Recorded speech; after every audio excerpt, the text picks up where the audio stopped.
Jeremy knows about Jazz. The Utah Jazz is an NBA basketball team that was originally Renee Zellweger and Catherine Zeta-Jones sang a song called All That Jazz in the cinematic production of Chicago. And finally, Miles Davis and John Coltrane are two important jazz musicians, at least according to the movie Jerry Maguire. Regardless of his extremely limited knowledge about today's theme, Jeremy is jazzed to evaluate Denise. Not Denise, though. Unfortunately. No, Just one thing, I apologize. I'm jazzed to evaluate Gary. You are. And Gary is a wonderful speaker. The club doesn't get to hear enough. Please welcome our jazzy Jedi, Jeremy. Thank you very much. And that's for you, by the way. Thank you. Oh, good. Can't wait. Gary. Yes, sir. You're done. Yay! Great job. I want to start by saying you're not done. You need to get back up here with your advanced speeches because we don't get to hear you enough.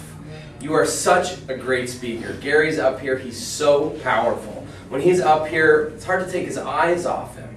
He's got this strong stance with his body, and he's got this great voice that you just want to listen to.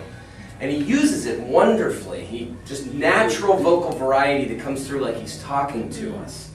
And he just dominates the lectern. It's wonderful. And his facial expressions. He's up here and he smiles and he talks to you and he's giving you eye contact. And it really feels like Gary wants to bring you in with him to the topic he's talking about every time he's up here, and has continued to improve every time you've come up here.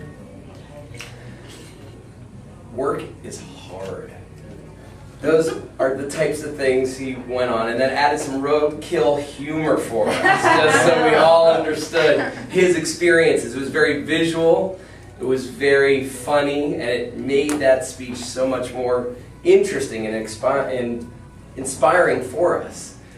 It was inspiring for me that when I challenged you to tell the story of the video that didn't work for you, that you actually said, you know what, that's a great idea. I'm going to tell you the story. He picked up a visual aid that wasn't even his and started playing with it to tell us about what we couldn't see. He wanted to show us so badly. He had to show us. And he figured out a way to do it. I was really impressed with the way you riffed. That was fantastic. A lot of people would have folded under that kind of pressure, and you really didn't. You went right with it. And I was impressed.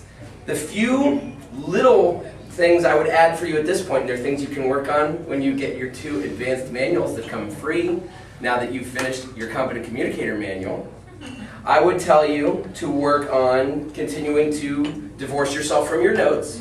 You still glance down, although it's a lot less than when you originally started, when you were basically reading the speech. Now they're just the occasional glance down. But continue, if you can, to separate, and I would tell you to add some stories into your speech, and that'll help. Because they're stories you know. You don't need to look at your notes as much when you're telling a story that you know really well, because you can just tell the story to us and not have to look at the speech as you're talking about it.